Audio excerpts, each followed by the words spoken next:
Hello friends, how are you. कैसे चल रही है आपकी स्टडी। आई होप अच्छी चल रही होगी। बिकॉज ऑफ 27 डेज ही रहते हैं, हम मान के चलेंगे कितने ही दिन रहते हैं आपकी तैयारी के, आपके स्टेट होने के।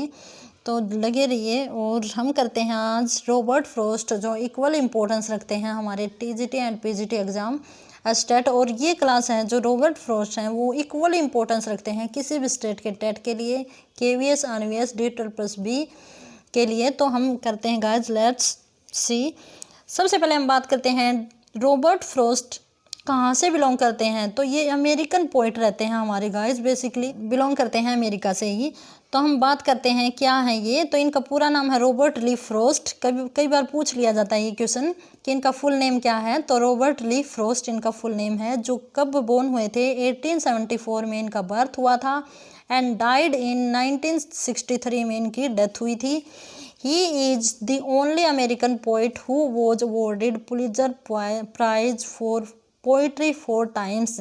यही एक सिंगल पोइट रहते हैं गाइस जिन्हें अब तक इतिहास में, जो अमेरिकन हिस्ट्री है लिटरेचर की, उसमें 4 बार क्या मिला है, पुलित्जर, जो अमेरिका का हाईएस्ट प्राइज है वो मिला है, अवार्ड मिला है। तो ये क्वेश्चन बनता है जो काफ़ी इंपॉर्टेंट है guys. His popularity in India can be judged from a remarkable fact।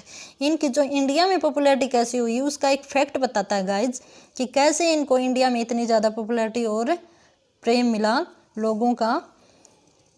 Van J.N. Nehru, जब जवाहरलाल नेहरू डाइड इन 1964 में जब जवाहरलाल नेहरू की मृत्यु हुई थी, 4 line from a poem by Frost were found written in his own hand and the glass top of the table. जब जवाहरलाल नेहरू की मृत्यु हुई थी गाइज, तो उस टाइम पे जो जवाहरलाल नेहरू के पॉकेट में इनकी लिखी हुई पोएम की 4 लाइंस मिली थी, जो उनके टेबल के ऊपर ग्लास रखा था उसके ऊपर भी और उनकी पॉकेट में भी मिली थी। तो इस कारण से ये काफ़ी ज़्यादा पॉपुलर हो गए थे हमारे इंडिया में। तो वो 4 लाइंस कौन सी थी गाइज, वो देखते हैं हम, देखना एक बार। The wood are lovely, dark and deep, but I have promised to keep। आप समझ रहे होंगे ये पोएम सभी की पढ़ी हुई होगी, हमारे सिलेबस में, NCERT के सिलेबस में लगती थी। And miles to go before I sleep, and miles to go before I sleep from stopping by woods। शायद 10th क्लास में है गाइज ये पोएम, जो काफ़ी इंपॉर्टेंट एंड काफ़ी ज़्यादा लवेबल पोएम है। तो इसकी ये 4 पंक्तियाँ, 4 लाइनें कहाँ मिली थी, जवाहरलाल नेहरू की पॉकेट से मिली थी, इसलिए ये हमारे इंडिया में पॉपुलर हुआ। ये एक इंसिडेंट था गाइज। अब बात करते हैं, he recite a poem the gift outright when American president Kennedy took office. जब अमेरिकन प्रेसिडेंट थे कैनेडी, काफ़ी ज़्यादा लिंक था इनका हायर क्लास से। तो वहाँ क्या कहा जाता है कि जब कैनेडी जो प्रेसिडेंट हुए थे अमेरिका के, तो वो शपथ ले रहे थे, तो उस टाइम पे भी इन्होंने ये रिसाइट की थी ये पोएम, द गिफ्ट आउटराइट। तो कहने का मतलब क्या है, काफ़ी ज़्यादा जुड़े हुए इंसान थे ये, ऊपरी जो हमारी सोसाइटी थी अमेरिकन की हम बात कर रहे हैं, तो वहाँ से भी काफ़ी ज़्यादा इनका अटैचमेंट था। अब नेक्स्ट चलते हैं। His first poem appeared when he was only 15। उनकी पहली पोएम कब दिखाई दी थी, कब पब्लिश हुई थी, तो जब वे 15 ईयर्स ओल्ड थे, तब उन्होंने अपनी फर्स्ट पोएम लिखी थी। First book of poetry A boys well in London.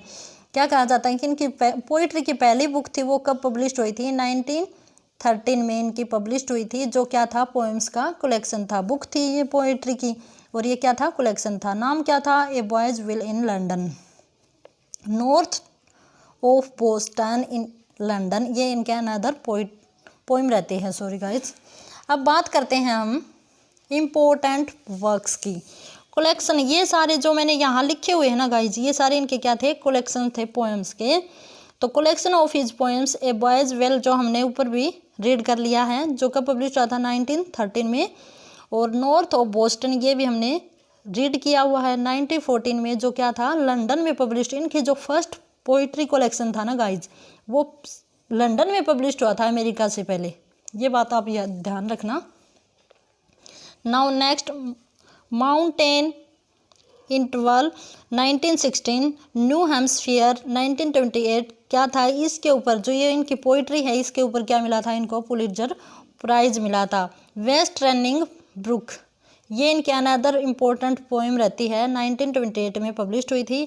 A further range 1936 third Pulitzer prize मिला था इसके ऊपर इनको। A witness tree also an important and interesting poem published in 1942 और इसके ऊपर इनको क्या मिला था, फोर्थ पुलित्जर प्राइज मिला था। ये बात याद रखना, कई बार पूछ लिया जाता है कि कौन सी पोइट्री के ऊपर इनको पुलित्जर प्राइज मिला था। Come in and other poem, a mask of reason also other poem, a mask of mercy, collection of poems, ये जो कलेक्टेड पोएम थे ना ये भी एक कलेक्शन का नाम था जिसके ऊपर क्या मिला था इनको, सेकंड पुलित्जर प्राइज मिला था। स्टीपल बस अनदर इम्पोर्टेंट पोएम। अब बात करते हैं इनके ऑनर्स की कि इनको क्या क्या ऑनर्स मिले। तो सबसे पहले हम बात करते हैं 1960 में यूएस कांग्रेसियन गोल्ड मेडल मिला था इनको पोइट्री के लिए। Frost received over 40 honorary degrees, इनको 40 ऑनरेरी डिग्री मतलब प्रशस्ति प्रमाण पत्र मिले थे इनको, इतने ज़्यादा ऑनर्स मिले हुए हैं। आप जानते ही हो कि ये बिलोंग भी हाई सोसाइटी से करते हैं। 22 जुलाई 1961 बिकम पोइट लॉरिएट, और ये अमेरिका के पोइट लॉरिएट बने थे, राजकवि बने थे कब, 22 जुलाई 1961 को। He was nominated for Nobel prize 31 times, और नोबेल प्राइज के लिए इनको कितने टाइम्स और लिस्टेड किया गया था, 31 बार किया गया था। तो इसका मतलब ये कितने बड़े पोइट रहते हैं ये आप देख ही चुके हैं। नाउ नेक्स्ट है I had a lover quarrel with the world epitaph on his grave. क्या कहता है कि इनकी जो ग्रेव है, इनकी जो कब्र है वहाँ पे इनकी ही एक पोइम की लाइन लिखी हुई है, I had A lovers क्वाल with the world. ये इनके एपिटाफ, ये क्वेश्चन काफ़ी इंपॉर्टेंट बनता है, पूछ लिया जाता है कि इनके एपिटाफ के जो लिखा हुआ है इनके ग्रेव के ऊपर वो कौन सी पोइम से और क्या लिखा हुआ है।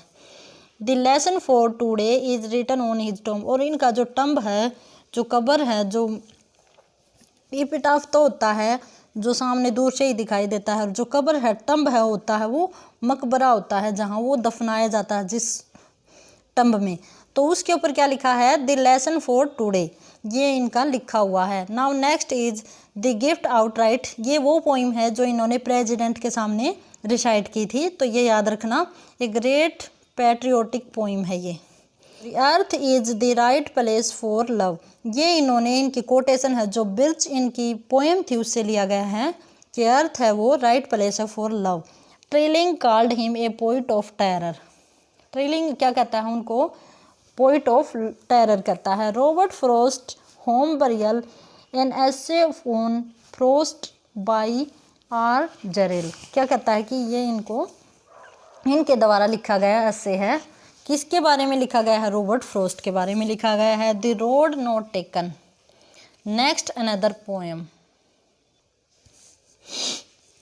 बुक्स, ये अब बात करते हैं इनकी बुक्स की। Stopping by would on A snowy evening, क्या कहता है, ये काफ़ी इंपॉर्टेंट है, ये शायद आपने 9th में पढ़ी होगी, ये पोएम काफ़ी इंपॉर्टेंट है और काफ़ी इंटरेस्टिंग मोटिवेशनल पोएम है। ये बात सबसे बड़ी है कि कैसी पोएम है, मोटिवेशनल, जो कब पब्लिश हुई थी, 1923 में पब्लिश हुई थी। Frost called it my best deed for remembrance, क्या माना था इन्होंने, फ्रॉस्ट ने इनको रिमेम्बर्स माना था, रिमेम्बर्स माना था कि ये उसके सबसे यादगार पोएम है। Mending wall is another important poem,